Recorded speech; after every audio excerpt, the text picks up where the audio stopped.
The Tazkari didn't believe in war, they believed in domination, not with guns, not with ships, but with thought. Their armies didn't storm cities, they entered brains, psychic architecture, mind lattice projection, full-spectrum cognitive override. They'd conquered 9 species without firing a single shot. Their psychic weapon, codenamed the Stillness, was considered flawless, until they met humans, more specifically, humans with ADHD. The invasion began at 0343 UTC. 3 Tazkari dread cruisers arrived in low Earth orbit, shimmering with psionic interference. No communications, no threats, just a slow pulse through the atmosphere. A signal, subtle, rhythmic, designed to slip into the neural frequencies of every sentient brain on the planet. And for most of Earth's population, it worked. People froze, sat down, phones dropped, screams stopped.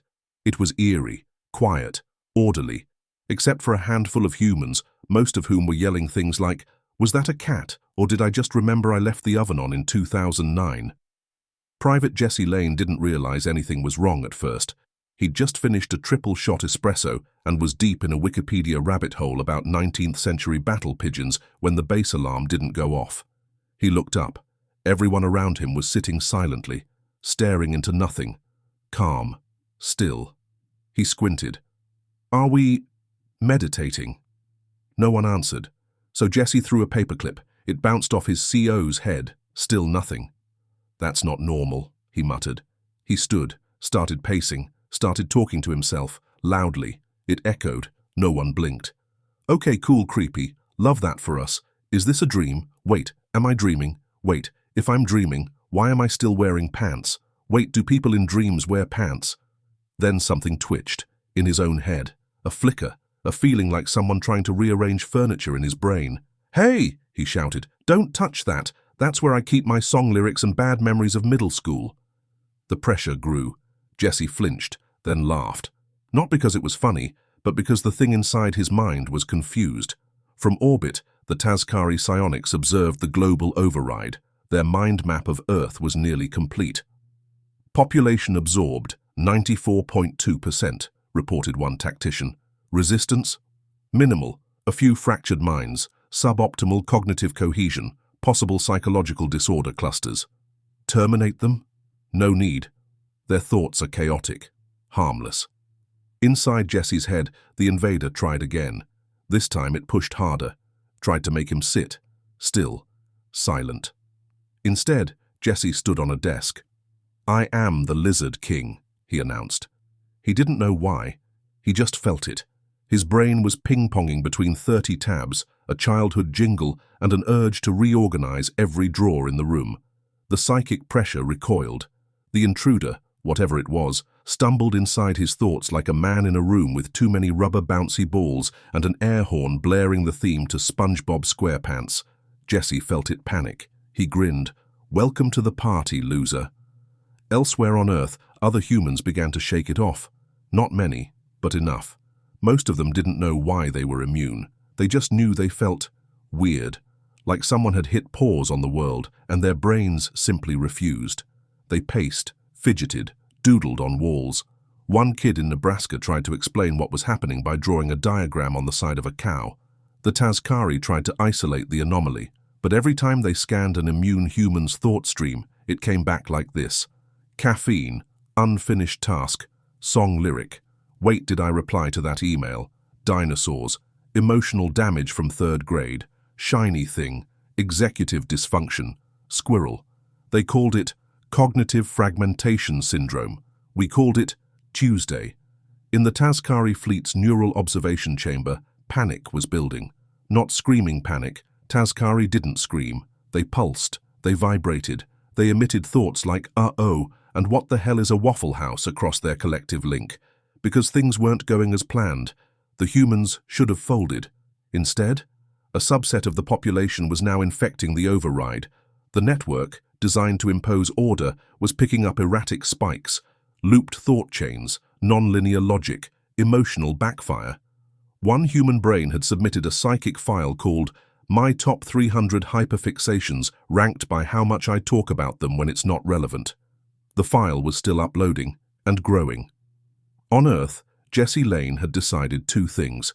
He was not about to let his brain be used by some alien thought parasite, and he was now going to weaponize the chaos. He didn't know how exactly, but the plan was simple. Overload the link. He grabbed a marker, started writing on walls, symbols, lists, quotes from anime, doodles of ducks. Outside, the other awake humans were starting to sync, not like the Tazkari did, with cold precision. This was chaotic unity, messages scrawled in chalk, mismatched signals, meme-laced Morse code. One woman in Idaho began blasting 2000s boy band music directly into the nearest alien psionic node using a hacked Bluetooth speaker and raw spite. It worked.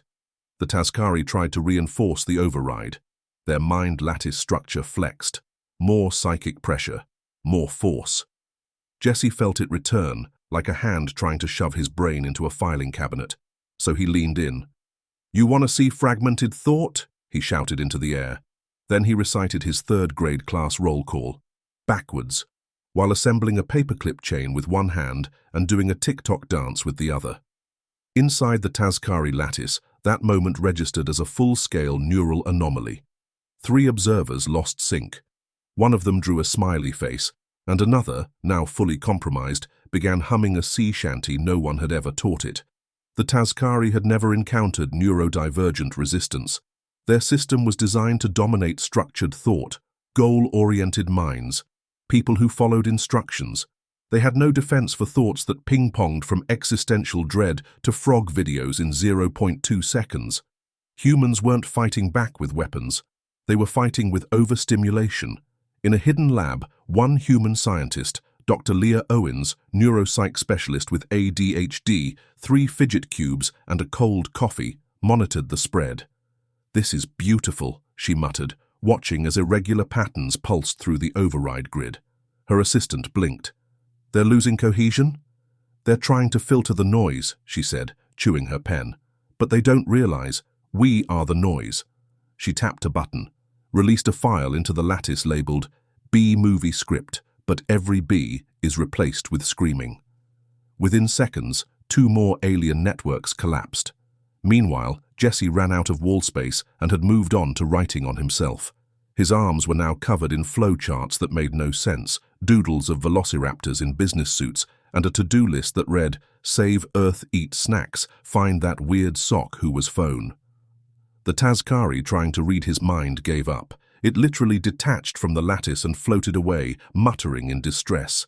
Jesse yelled after it, "Don't forget to hydrate, you wet spaghetti." The humans weren't just immune anymore, they were contagious. Every Tazkari node that tried to overwrite their minds came away with pieces of them. Memes, jokes, hyperfixations. One squad leader began obsessively organizing his weapons alphabetically by emotional attachment. Another spent 10 minutes trying to understand what main character energy meant. The control system was fracturing. And Earth? Earth was waking up. The Tazkari high link was on fire. Not literal fire, they weren't that kind of species. But their psychic lattice, the thing that connected every Tazkari thought across every ship, was glitching like a haunted dial-up modem. Emotions were leaking in, jokes were forming. One node had just asked, "What if frogs wore pants?" and refused to explain itself. It was no longer just Jesse Lane's brain disrupting the signal. It was all of them. Every human the Tazkari couldn't control, because their thoughts were bouncing, blazing, zigzagging harder, and dragging the rest of the lattice down with them. They even made a term for it. Neurospicy contamination. And it was spreading. Back on Earth, Jesse was leading a squad of similarly unsinkable humans through what used to be a Tazkari control point. Used to be. Now it looked like a third-grade science fair collided with a hot topic and spilled out into a rave. Drawings on the walls, random alarms going off, someone playing accordion in a closet. One of Jesse's teammates, a woman named Kim who had ADHD, dyslexia, and a dangerous obsession with kitchen gadgets, had built an EMP slingshot using a toaster and emotional support zip ties. It worked. Too well. "Should we be more organized?" someone asked. Jesse squinted.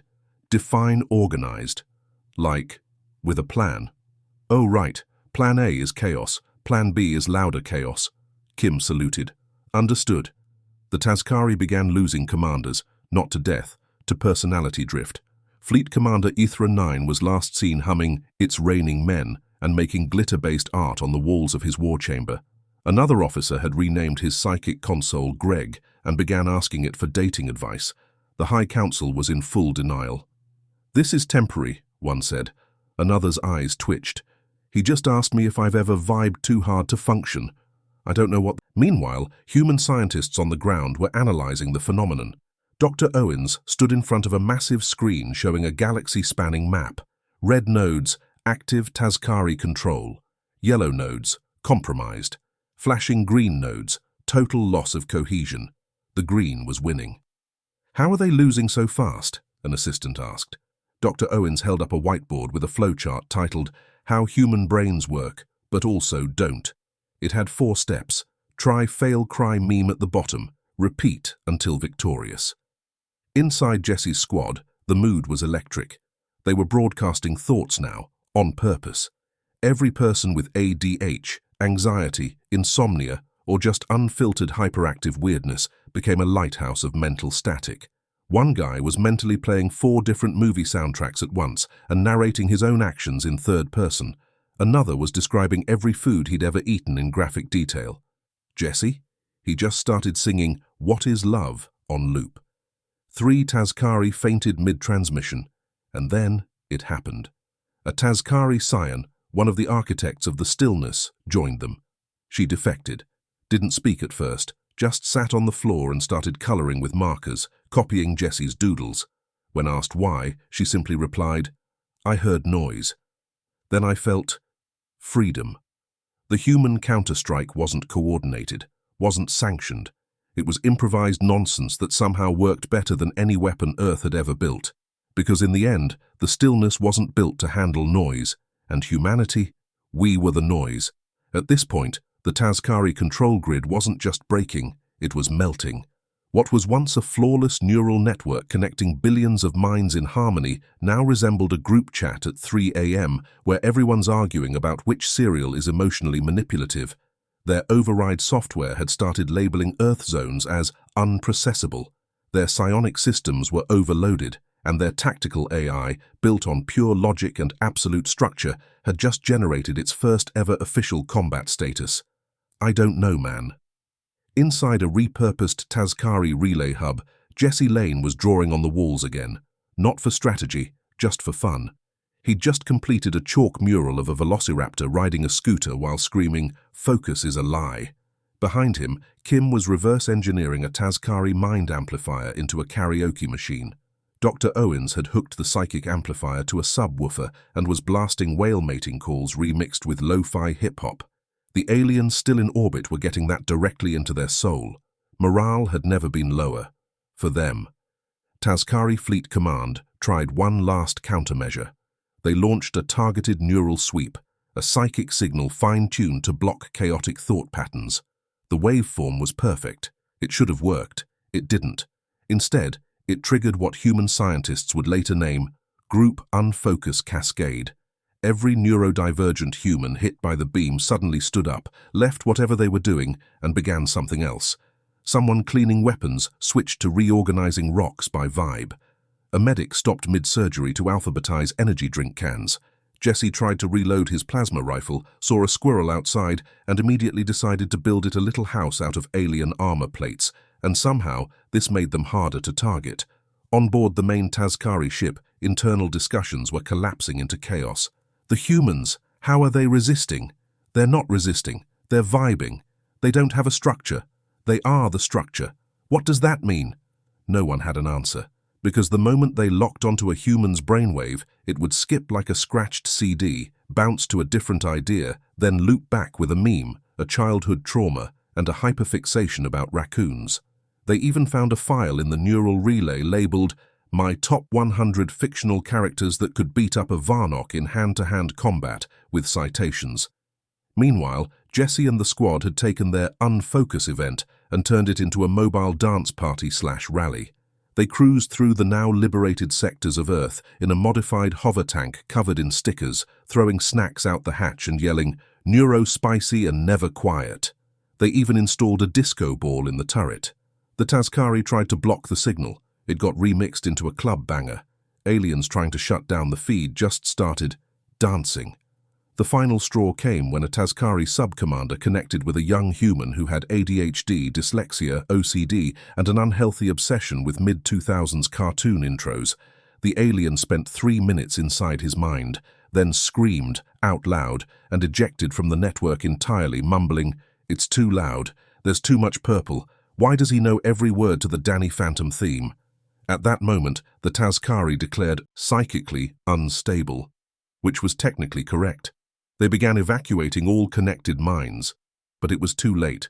Human thoughts had infected the system, not with viruses, but with questions, unproductive ones, dangerous ones, philosophical ones like, what if we're the bad guys? Why do we all think the same? Do I like order, or was I just told to? What's the point of control if it kills curiosity? And worst of all, what if I tried being weird, just once?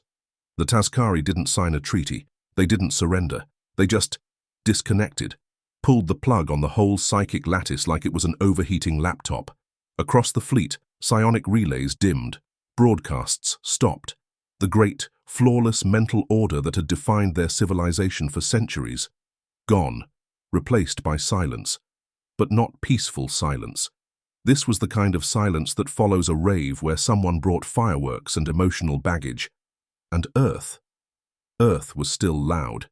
Jesse Lane stood on the edge of a ruined alien control spire, marker still in hand, shoes untied, hair windblown and full of crumbs.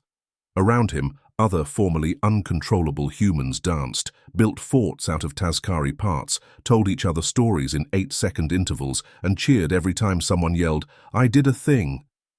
The war was over, and somehow they'd won it with distraction, inconsistency, and vibes.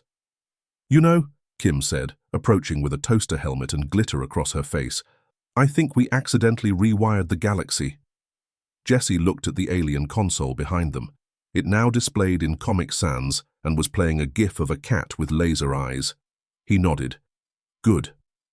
On Tazkari Prime, the silence lingered. Not because they didn't know what to say, but because, for the first time, they had too many options. Thoughts they weren't used to having, some of them good, some of them intrusive.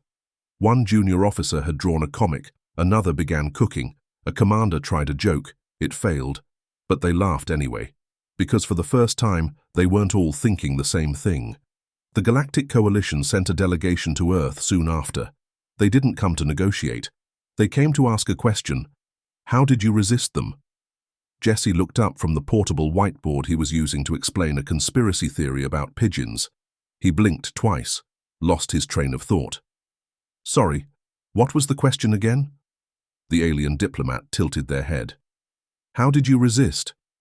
Oh, Jesse shrugged. I didn't. I just forgot what they were doing mid-invasion and started talking about lizards. He pointed to the wall behind him, where someone had spray-painted.